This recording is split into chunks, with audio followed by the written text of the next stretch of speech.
So I set off to learn how to whistle with my fingers, and today I want to share what the experience was like, any tips for you if you want to take this on, why you should try this yourself, and also some details about my processes and how long it took.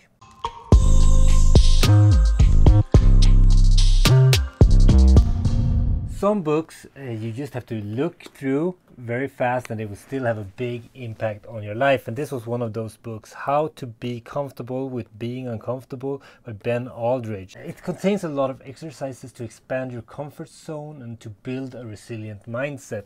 And one thing that struck me as I looked through this book was that one of the challenges it contained or was about whistling with your fingers. This is a skill that I can't say I always wanted it, but I've been impressed with people who can do it.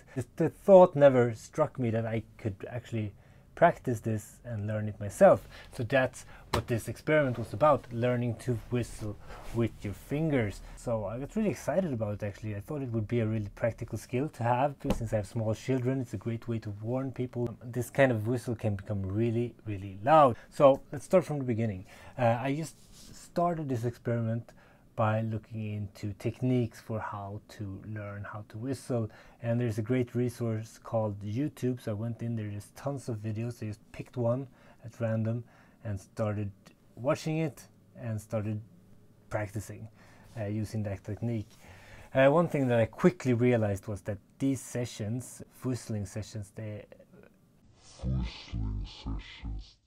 they would be very short. You get lightheaded after about 7 minutes and 30 seconds, then I have to take a break.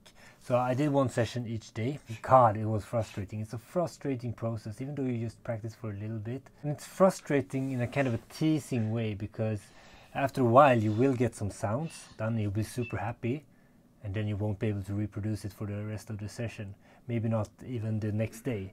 But if you look at it over time, and I was filming myself every day doing this, the progress is quite consistently improving. So if the first challenge is to just get any sound at all, but then the challenge turns into being consistent with the sound, and in the later stages is getting it really loud. So I think all in all I practiced for 2 weeks in total, and then was like 1 7.5 minute session a day. I probably missed a few days because of life things, but so all in all it added up to 2 hours of practice, which is quite a low time investment if you want to learn a skill like this. And I think that's my main takeaway from this, is how easy this is to learn.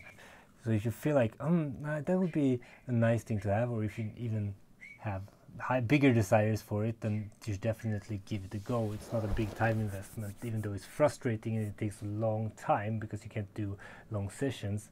It still only adds up to like 2 hours. I think the most fun I had was actually once I started to learn how to whistle, I thought like, okay, how do I know when I'm done? So I decided that, okay, I will be able, when I'm able to call people from like 100 to 100 meters using my newly attained whistle, then I will have reached my goal. So I started to do human trials on day, what was it, day 12 or something, and it was really fun just being out, and my son was with me and he was supporting me, telling me that it wasn't loud enough and how bad I was, but also cheering me on when I actually managed to make some sounds.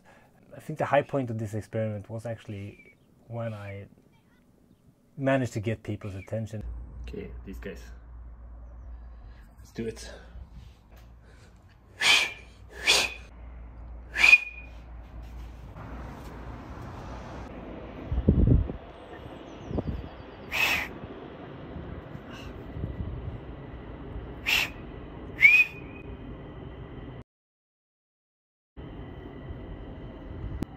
Nailed it. They were like, what's that? I think that's it. There's not much to say. It's just a whistle, but it's also not just a whistle. It's kind of a skill that's practical and useful, and you should try it out. It's not a big investment, and you will practice a resilient mindset just going through the frustration of learning how to whistle with your fingers. So now jump on YouTube, start your practice, and send me evidence that you've nailed it. Take care. Björn out.